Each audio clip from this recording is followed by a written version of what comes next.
Hello friend, स्वागत है आप सभी का हमारे डेली करंट अफेयर की इस सीरीज में। और आज हम डिस्कस करने वाले हैं 16 जून के कुछ इंपॉर्टेंट करंट इश्यूज या करंट अफेयर्स। तो चलिए हम सबसे पहले देखते हैं, हम सबसे पहले क्या डिस्कस करेंगे। तो देखेंगे हम Nepal passes an amendment on new map. तो आप सभी को पता है कि नेपाल ने क्या किया है, एक अमेंडमेंट लाया है अपने असेंबली में, ताकि वो जो इंडिया की टेरिटरी है उत्तराखंड में उसको अपने मैप में शो कर सके। तो चलिए हम इसके बारे में पढ़ते हैं, इस न्यूज के बारे में पढ़ते हैं। तो देखिए, सेकेंड अमेंडमेंट है ये, सेकेंड कॉन्स्टिट्यूशनल अमेंडमेंट बिल था ये, जो कि पास हो चुका है नेपाल के लोअर हाउस से अनएनिमसली। इसका मतलब है कि बिना किसी विरोध के डायरेक्टली ये पास हो गया अमेंडमेंट। जिसमें क्या हुआ है, तो जिसमें लिम्पियाधुर्रा, लिपू लेक और काला पानी जो ये टेरिटरीज है, ये अभी इंडिया के उत्तराखंड में आती है। तो वो अब इस मैप में क्या शो किया जा रहा है कि ये जो टेरिटरीज है वो नेपाल में आ रही है। तो ये जो डिसीजन है नेपाल का, उसे इंडिया टोटली रिजेक्ट कर रहा है। इंडिया टोटली रिजेक्ट कर रहा है नेपाल का क्लेम इन टेरिटरीज के ऊपर। तो इसका एक बैकग्राउंड था, इसको हमने डिस्कस किए थे बहुत ही डिटेल में हमारी प्री पॉइंटर सीरीज में। अगर वो आपने नहीं देखा है तो आप देख सकते हैं, अगर इसके बारे में आपको और जानना है इस टॉपिक के बारे में, जिसकी लिंक मैं दे दूंगा डिस्क्रिप्शन में, आप देख लीजिएगा। चलिए हम देखते हैं। सबसे पहले ये देखिए, ये मैप के थ्रू हम समझते हैं सबसे पहले। तो ये जो डिस्प्यूट है मेन, वो किसके कारण है, वो काली रिवर का ओरिजिनेशन के कारण है। तो नेपाल के अकॉर्डिंग काली रिवर कहाँ से ओरिजिनेट होती है, लिम्पियाधुर्रा से। और जो ओरिजिनल है, जो ट्रीटी ऑफ सुगौली हुई थी 1816 में ब्रिटिशर्स के साथ, नेपाल और ब्रिटिशर्स की जो ट्रीटी हुई थी, सुगौली ट्रीटी 1816 में, उसके अकॉर्डिंग कहाँ से होती है, तो उसके अकॉर्डिंग जो काली रिवर है वो यहाँ से होती है, ये लिपू लेक रीजन से होती है। इसका मतलब है, अगर उससे ट्रीटी के अकॉर्डिंग देखा जाए, तो ये जो यहाँ का जो एरिया है, यहाँ से यहाँ का एरिया नेपाल का होना चाहिए, और ये पूरा एरिया भारत का, इसका मतलब इंडिया का होना चाहिए। बट नेपाल ने क्या चेंज किया है, तो नेपाल ने चेंज किया है कि उसके हिसाब से, नेपाल के हिसाब से जो काली रिवर है वो यहाँ से ओरिजिनेट हो रही है, लिम्पियाधुर्रा से। तो जो भी ईस्ट की टेरिटरी है वो नेपाल की, और वेस्ट की जितनी भी है वो इंडिया की। तो इस हिसाब से जो काला पानी और लिपू लेक है वो नेपाल में आ जाता है। तो इसलिए यही चेंज किया गया है नेपाल के मैप में। इसीलिए जो इंडिया है वो इसका विरोध कर रहा है, नेपाल के इस डिसीजन का विरोध कर रहा है। तो जो पूरा जो भी मामला है वो किस कारण से है, तो वो काली रिवर का ओरिजिनेशन के कारण से है। नेपाल का पर्सपेक्टिव अलग है और इंडिया का पर्सपेक्टिव अलग है उसके ओरिजिन को लेकर। वो ऐसा किस लिए है, क्योंकि जो यहाँ से एक और एक स्ट्रीम निकलती रिवर की, और एक यहाँ से लिपू लेक रीजन से भी, देखिए यहाँ लिपू लेक से भी एक स्ट्रीम निकलती है, ये आपको दिख रहा होगा, यहाँ से एक स्ट्रीम निकलती है और एक स्ट्रीम यहाँ से निकलती है वाटर की। तो जिसके कारण क्या ये कंफ्यूजन है कि नेपाल के हिसाब से ये है काली रिवर, और इंडिया के हिसाब से ये वाली स्ट्रीम क्या है जो काली रिवर है। तो इसलिए ये पूरा डिस्प्यूट है। अगर आपको इस डिस्प्यूट के बारे में डिटेल में जानना है तो वो आप हमारे थ्री पॉइंटर सीरीज में आप देख सकते हैं। तो चलिए हम अगली न्यूज देखते हैं। अगली न्यूज है हमारे पास, Uttarakhand is restoring its meadows. अगली न्यूज है, Uttarakhand is restoring its meadows. चलिए हम इसके बारे में जानते हैं। तो जो उत्तराखंड का जो फॉरेस्ट डिपार्टमेंट है, उसने अभी अभी क्या चालू किया है, एक प्रोजेक्ट चालू किया है, कंजर्वेशन प्रोजेक्ट चालू किया है, ताकि वो एल्पाइन मीडोज जो है उत्तराखंड में, जो एल्पाइन मीडोज है उसको कंजर्व कर सके। तो ये पहला ऐसा प्रोजेक्ट है स्टेट के द्वारा जो मीडोज को कंजर्व करने के लिए। अब मीडोज क्या होते हैं, एल्पाइन मीडोज क्या होता है, तो ये एक तरीके का ग्रासलैंड होता है जो हाई एल्टीट्यूड में पाया जाता है, मतलब बहुत ही ऊंचे इलाकों में ये पाया जाता है। लगभग कितने हाइट के, 3300 to 4000 metre above the sea level, इस हाइट पर ये ग्रासलैंड पाया जाता है। तो देखिए गढ़वाली जो रीजन है उत्तराखंड में, उसमें इसको क्या कहा जाता है, उसमें बुग्याल भी कहा जाता है। ये आप याद रखिएगा, क्योंकि ये प्रीलिम के रिस्पेक्ट में इंपॉर्टेंट क्वेश्चन है। तो जो हाई एल्टीट्यूड मिडोज है या एल्पाइन मिडोज है, उसको क्या कहा जाता है, बुग्याल भी कहा जाता है। ये जो मिडोज हैं या जो ग्रासलैंड है, वो ज्यादातर किस काम आते हैं, तो वो पैस्चर लैंड के जैसे काम आते हैं। इसका मतलब गाय भैंसों को या फिर जो कैटल्स है उनको चराने के काम आती हैं ये घास या ग्रासलैंड। और यहाँ पे बहुत सारे मेडिसिनल, ये देखिए आप फोटो में देख सकते हैं, ये इस तरीके का होता है एक एल्पाइन मीडो या फिर बुग्याल जैसे कहते हैं। ये आपको घास दिख रही होगी, ये हाई एल्टीट्यूड में होता है। जिसका एग्जाम्पल देख लेते हैं हम। देखिए अब एग्जाम्पल है, जैसे चमोली डिस्ट्रिक्ट है, वहां पे कैसे है मिडोस, तो वहां पे आली, बेडनी, बगसी, बुग्याल, ये है मिडोस। उत्तरकाशी में दायरा बुग्याल, और जोशीमठ में औली मिडोस है। चलिए हम एक इसके दायरा बुग्याल के बारे में हम देख लेते हैं कुछ। तो ये कहाँ पर, कितने एल्टीट्यूड पर है, तो ये है 11,000 फीट के एल्टीट्यूड पर, इतनी ऊंचाई पर है ये ग्रासलैंड या मीडो। और इसमें बहुत सारे एंडेंजर्ड प्लांट्स हैं और मेडिसिनल भी हैं कुछ, और कुछ एंडेंजर्ड एंडेंजर्ड स्पीशीज भी है प्लांट्स की। तो एग्जांपल देख लेते हैं, देखिए स्पाइक नट और फुटकी, ये दो प्लांट्स है जो कि एंडेंजर्ड है और यहाँ पर पाए जाते हैं इन मिडोज पर, तो इसलिए इनका कंजर्वेशन इंपॉर्टेंट हो जाता है। जो ये है, ये डिग्रेड क्यों हो रहा है या फिर खत्म क्यों हो रहा है, ये जो बुग्याल है या फिर मिडो है वो खत्म क्यों हो रहा है, तो मेनली दो रीजन है इसके। एक तो सॉइल इरोजन के कारण हो रहा है, दूसरा ओवर ग्रेजिंग के कारण हो रहा है। तो जो गायों को जो या कैटलों को जो चराने आते हैं वो ओवर ग्रेजिंग करवा देते हैं, जिसके कारण क्या हो रहा है, ये खत्म होते जा रहा है, मतलब उनको उगने का टाइम नहीं मिल पाता, उससे पहले ही वो चर के खत्म हो जाती हैं घासें, तो जिसके कारण क्या है, ये मिडोज को खतरा है खत्म होने का। तो इसलिए इसका जो उत्तराखंड का जो फॉरेस्ट डिपार्टमेंट है उन्होंने इसके लिए कंजर्वेशन एक प्रोग्राम चलाया है।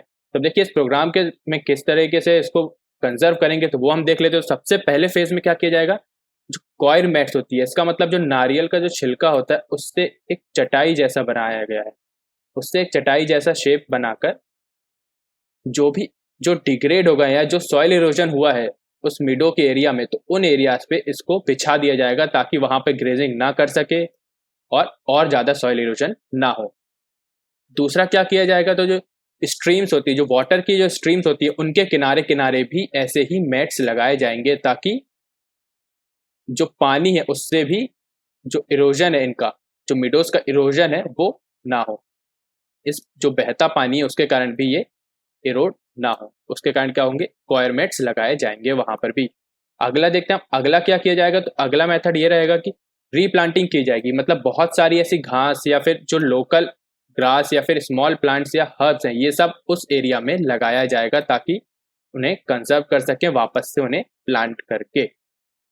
और अगला क्या है, अवेयरनेस कैंप चलाए जाएंगे ताकि जो लोग हैं वहाँ पे, जो रेसिडेंट्स है, जो लोकल्स है वहाँ के, वो ओवर ग्रेजिंग को ना करें, कैटल्स को ओवर ग्रेजिंग ना करवाएं, एक लिमिटेड टाइम तक ही ग्रेजिंग करवाएं ताकि ये कंजर्व हो सके। तो ये थी हमारी दूसरी न्यूज़ जिसमें हमने अल्पाइन मिडोज के बारे में पढ़ा, उनके कंजर्वेशन मेथड्स के बारे में पढ़ा, और कि हमने एक फोटो भी देखी। उन्हें क्या कहते हैं, बुग्याल कहते हैं उत्तराखंड में, अलग अलग रीजन में अलग अलग हैं, जैसे चमोली में ये है, उत्तरकाशी में अलग और जोशीमठ में अलग। तो हमने किसके बारे में पढ़ा था, हमने दायरा बुग्याल के बारे में पढ़ा था जो कि 11,000 फीट ऊपर है।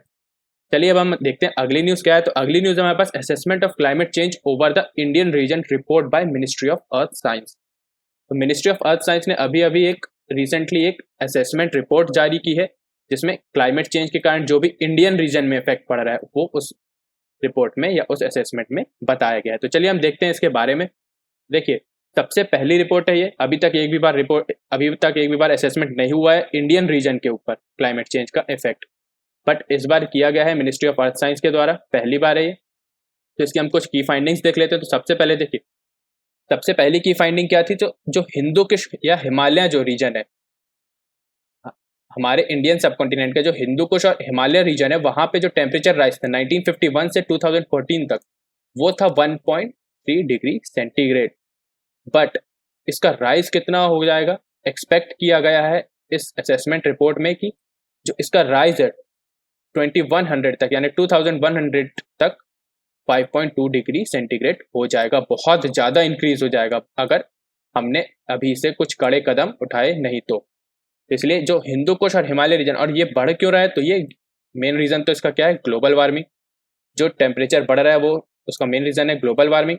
और ये क्यों खतरा है हमारे लिए, तो देखिए जो हिंदू कुश और हिमालय रीजन है, आप सभी को पता है हमारे जो इंडिया एज अ कंट्री, उसके जितने भी आइस कैप्स या ग्लेशियर्स हैं वो 90% तो इसी रीजन में है, हिमालयस और हिंदू कुश रीजन में। तो अगर यहाँ का टेम्परेचर बढ़ेगा तो क्या होगा, ग्लेशियर्स मेल्ट होंगे और जिसके कारण क्या है, सी लेवल बढ़ जाएगा, तो वो इंडिया के लिए खतरनाक हो सकता है। तो इसलिए हमें इसको काबू में करना है। तो ये पहली फाइंडिंग थी कि बाय 2100 जो हिंदू कुश और हिमालय रीजन का टेम्परेचर राइज है वो 5.2 डिग्री तक बढ़ जाएगा। अगला देखते हैं हम अगली फाइंडिंग क्या है। तो देखिए both the frequency and special extent of droughts have increased during the 1951 to 2016। तो 1951 से 2016 तक कंटिन्यूस इंक्रीज हो रहा है ड्रॉट्स की फ्रीक्वेंसी भी, यानी कि बार बार ड्रॉट्स या बार बार सूखा पड़ रहा है, और स्पेशल एक्सटेंट भी, मतलब पहले जो 1951 के कंपेयर पे अभी देखा जाए तो पहले कम जगह पर, कम एरिया पर सूखा पड़ता था, बट अब धीरे धीरे क्या है, वो बढ़ता ही जा रहा है एरिया ड्रॉट का। तो ये किस लिए हो रहा है और इसका रीजन क्या है? तो इसका रीजन है जो रेनफॉल पैटर्न है उसमें चेंज आना, या फिर उसमें जो चेंजेस हैं वो आते हैं, जिसके कारण क्या होता है, सूखा पड़ता है कहीं पर भी। जैसे कभी बारिश ज़्यादा हो गई तो फ्लड आ जाएगा, और कभी नहीं हो रही है, और कुछ एरिया तो ऐसे हैं जहाँ पे बारिश होती ही नहीं है, बारिश हो ही नहीं रही है, तो उसके कारण क्या वहाँ पे बहुत सूखा हो जाता है। जैसे अपने इंडिया में है विदर्भ और बुंदेलखंड का रीजन है, वहाँ पे क्या है, बहुत कई बार सूखा पड़ता है। क्यों? क्योंकि वहाँ पे रेनफॉल पैटर्न क्या है, बहुत ज़्यादा चेंज हो रहा है। अगर हम फाइंडिंग देखते हैं तो अगली फाइंडिंग है सी सरफेस टेम्परेचर के ऊपर है। जो सी सरफेस टेम्परेचर है ट्रॉपिकल इंडियन ओशियन का, ट्रॉपिकल इंडियन ओशियन मतलब जो इंडियन ओशियन के जो भी पार्ट ट्रॉपिक्स में है उसका जो राइज है, सी लेवल सी सरफेस टेम्परेचर का जो राइज है, टेम्परेचर का जो राइज है वो 1 डिग्री है ऑन एन एवरेज ड्यूरिंग 1951 से 2015 तक। बट जो ग्लोबल है, जो ग्लोबल राइज है, मतलब कि जो सी सरफेस टेम्परेचर जो ग्लोबली है वो कितना बढ़ रहा है, वो सिर्फ 0.7 डिग्री बढ़ रहा है। इसका मतलब जो इंडियन ओशियन का, जो ट्रॉपिकल इंडियन ओशियन का जो रीजन है, वहाँ पर ये बहुत ज़्यादा है, ये राइज बहुत ज़्यादा है। मेनली इसलिए भी है क्योंकि जो चाइना है और जो इंडिया है उनका एमिशन भी बहुत ज़्यादा है as compared to other regions. तो इसीलिए ये इंडियन ओशन में बहुत ज़्यादा राइज है सी सरफेस टेम्परेचर का। अगला हम देखते हैं तो अगला है सी लेवल राइज। ये भी इसी से रिलेटेड है। सी लेवल राइज क्यों हो रहा है? क्योंकि ग्लोबल वार्मिंग हो रही है। ग्लोबल वार्मिंग के कारण ग्लेशियर्स मेल्ट हो रहे हैं, जिसके कारण क्या हो रहा है, सी लेवल बहुत ज़्यादा बढ़ रहा है। देखिए जो 1874 से 2004 के पीरियड में जो सी लेवल राइज था वो लगभग 1.06 से 1.75 mm पर ईयर होता था।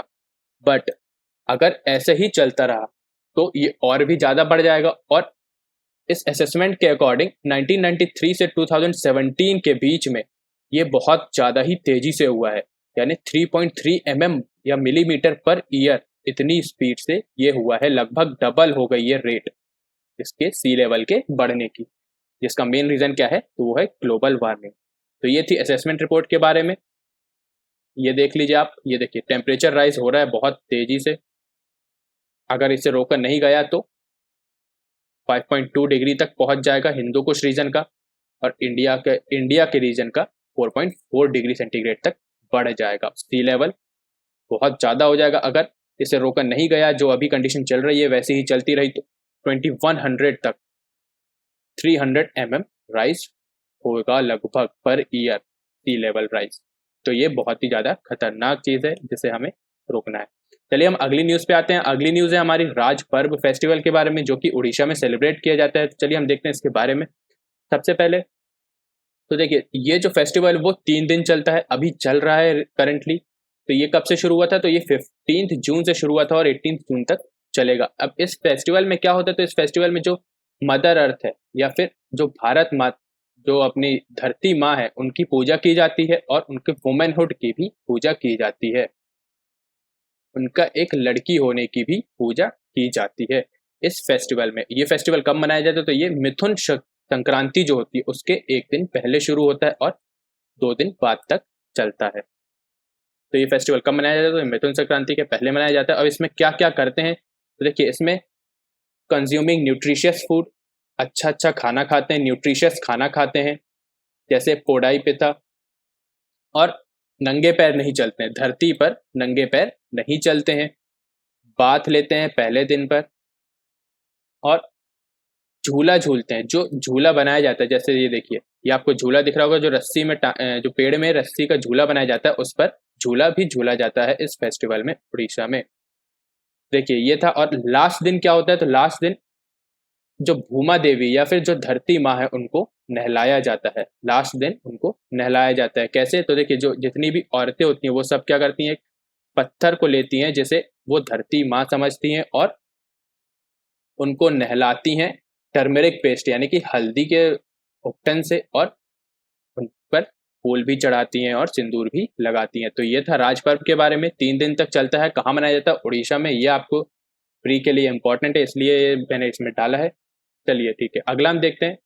अगला है हमारे पास some news important for UPSC prelims. तो अब हम देख लेते हैं अगली मिसलेनियस न्यूज़ क्या क्या है हमारे पास। ये छोटी छोटी न्यूज़ेस हैं कुछ जो आपको याद रखनी है। जैसे आरोग्य पथ, ये क्या चीज़ है? तो ये अभी अभी एक national health care supply chain के लिए एक पोर्टल डिज़ाइन किया गया है गवर्नमेंट के द्वारा, जिसमें जितने भी जो क्रिटिकल हेल्थ केयर सप्लाईज हैं वो प्रोवाइड की जाएंगी मैन्युफैक्चरर्स या सप्लायर्स के द्वारा कस्टमर्स को। तो कस्टमर्स इन पोर्टल के through critical health care supplies ले सकता है। तो ये क्यों बनाया गया है? तो ये इसलिए बनाया गया है ताकि जो अभी पेंडेमिक चल रहा है उसमें किसी भी क्रिटिकल हेल्थ केयर जो सप्लाई है या फिर कोई भी इंस्ट्रूमेंट है उसकी कमी ना हो कहीं पर भी पूरे देश में। तो इसलिए ये पोर्टल लॉन्च किया गया है, आरोग्य पथ। ये आपको याद रखना है, आरोग्य पथ। अगला हम देखते हैं, अगला है इंडियन गैस एक्सचेंज। ये क्या है? तो ये देखिए, ये एक गैस एक्सचेंज है जिसमें नेचुरल गैस का जो एक्सचेंज होगा, मतलब नेचुरल गैस खरीदेंगे या बेचेंगे लोग, या फिर इंडिविजुअल भी खरीद सकता है या फिर जो कंपनीज हैं वो भी खरीद सकती हैं इस एक्सचेंज के द्वारा। ये जो एक्सचेंज है ये किसने बनाया है? तो ये बनाया है इंडियन एनर्जी एक्सचेंज ने। ये एक्सचेंज बनाया है इंडियन गैस एक्सचेंज को। ये आपको याद रखना है किसने बनाया है और ये किस लिए है। तो ये नेचुरल गैस एक्सचेंज के लिए है और ये इंडिया का पहला ऐसा एक्सचेंज है जो कि नेचुरल गैस के लिए है। तो ये इससे क्या फायदा होगा? तो देखिए, इससे क्या होगा, जो नेचुरल गैस का जो प्राइस है वो कैसे फ्लक्चुएट होगा। अब जो मार्केट प्राइस है वो डिमांड और सप्लाई के हिसाब से ही फ्लक्चुएट होगा। अब इसमें गवर्नमेंट का ज़्यादा रोल नहीं रहेगा और ट्रांसपेरेंट रहेगा इसका प्राइस मैकेनिज्म नेचुरल गैस का। अगला हम देखते हैं, अगला क्या है हमारे पास? तो अगला है एग्रीडेक्स।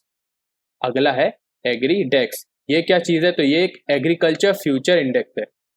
ये एक एग्रीकल्चर फ्यूचर इंडेक्स है जो कि किसने लॉन्च किया है? तो ये किया है national commodity and derivatives exchange ने, NCDEX ने लॉन्च किया है इसे। और इसमें क्या है, बहुत सारी एग्रीकल्चरल कमोडिटीज़ हैं जो खरीफ और रबी सीजन्स में उगाए जाते हैं, उनका ये इसमें एक्सचेंज किया जाएगा। मतलब आप इस एक्सचेंज के थ्रू भी कस्टमर्स खरीद सकते हैं सब्जियां। अगला हम देखते हैं, कस्टमर्स का मतलब है कि कोई कंपनी या फिर कोई फूड प्रोसेसिंग यूनिट। अगला देखते हैं हम, अगला है कैप्टन अर्जुन के बारे में। ये क्या चीज़ है? तो ये एक रोबोट है जो कि रेलवे प्रोटेक्शन फोर्स ने बनाया है। रेलवे प्रोटेक्शन फोर्स पुणे ने लगाया है, पुणे के रेलवे स्टेशन में, जो आते जाते लोगों को, जो भी पैसेंजर्स है उनको उनकी स्क्रीनिंग के लिए काम आएगा। क्यों? क्योंकि जो इस समय जो पेंडेमिक चल रहा है कोविड-19, उससे क्या है, उससे बहुत ज़्यादा खतरा है। तो कम से कम ह्यूमन इन्वॉल्वमेंट के लिए इस रोबोट को वहाँ पर डिप्लॉय किया गया है या फिर रखा गया है, ताकि जो ह्यूमंस है वो एक दूसरे के कांटेक्ट में कम से कम आए। तो ये रोबोट ही ह्यूमंस का काम करेगा, जो पैसेंजर्स आ रहे हैं उनकी स्क्रीनिंग करेगा, देखेगा कि कोई कोविड-19 के सिम्टम वाला ट्रेवल तो नहीं कर रहा है। तो इसलिए ये कैप्टन अर्जुन RPF पुणे ने इंस्टॉल किया है पुणे रेलवे स्टेशन में। एक रोबोट है जो स्क्रीनिंग करेगा। तो गाइस, आज का न्यूज़ यहीं तक थी। ये देखिए, आपको ये रोबोट दिख रहा होगा, ये है रोबोट, ये एक पैसेंजर है, उसकी ये स्क्रीनिंग कर रहा है। तो गाइस, आज की न्यूज़ यहीं तक थी। अगर आपको ये वीडियो पसंद आए तो प्लीज़ लाइक कीजिएगा और अपने दोस्तों के साथ शेयर भी कीजिएगा। और अगर आपने ये चैनल अभी तक सब्सक्राइब नहीं किया तो जाके सब्सक्राइब कर लीजिए और नोटिफिकेशन बेल भी दबा दीजिए, ताकि आपको हमारे डेली न्यूज़ के जो भी वीडियोज़ हैं उनके नोटिफिकेशंस आते रहें। और अगर कोई भी सजेशन हो या कोई भी क्वेरी हो तो वो आप हमें कमेंट सेक्शन में पूछ सकते हैं। और इस वीडियो से जो भी MCQs बन सकते हैं या फिर जो भी क्वेश्चन आ सकते हैं, वो सभी MCQs आपको हम प्रोवाइड करेंगे। हमारे फेसबुक के पेज में मिल सकते हैं आपको वो, या फिर आपको हमारे टेलीग्राम के चैनल पे वो सभी मिल जाएंगे। आप उसे ज्वाइन कर सकते हैं। टेलीग्राम का चैनल की लिंक हमारे डिस्क्रिप्शन बॉक्स में गिवन है, आप जाकर उसे ज्वाइन कर सकते हैं। Thank you guys, thank you very much.